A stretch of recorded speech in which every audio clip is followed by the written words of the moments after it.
Bonjour, bienvenue à Casablanca, la première métropole urbaine du Maghreb, une des plus grandes villes d'Afrique. Casablanca est l'une des villes qui a été la plus rêvée, si je puis m'exprimer ainsi. Souvent délaissée au profit de la touristique Marrakech ou d'un Tanger universel, Casablanca est aujourd'hui le poumon économique et artistique du Maroc de demain. Une capitale contrastée, vitrine moderne d'un Maroc ouvert sur l'Europe et dont les fragilités socio-économiques en fait, n'empêchent pas une créativité fertile. Une créativité fertile qui voit éclore chaque jour de nouveaux courants vestimentaires, musicaux et urbains. Dans Casablanca, littéralement la Maison Blanche, une des villes du monde où l'architecture art déco porte les plus belles traces.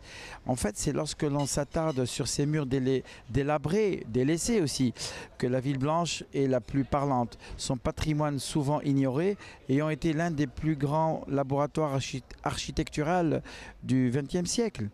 Ville imaginée, rêvée notamment par Hollywood, Casablanca a été désirée, construite et influencée aussi par des successions de populations juives et européennes, faisant de Casablanca un carrefour cosmopolite sans pareil, la ville des hommes nouveaux, tel que l'a rêvé le général Lyautey, et aujourd'hui le reflet d'une identité artistique marocaine riche et extrêmement contemporaine.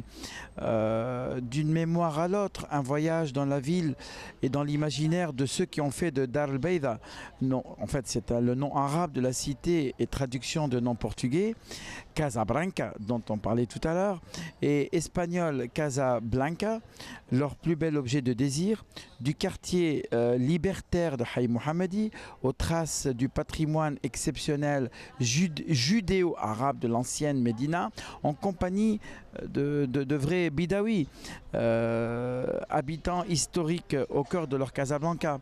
Donc je considère que Casablanca aujourd'hui est vraiment une des villes où on peut vivre sans aucun complexe. Il y a une telle richesse de patrimoine et puis une telle compétence dans Casablanca qu'aujourd'hui on peut trouver un écho dans son existence.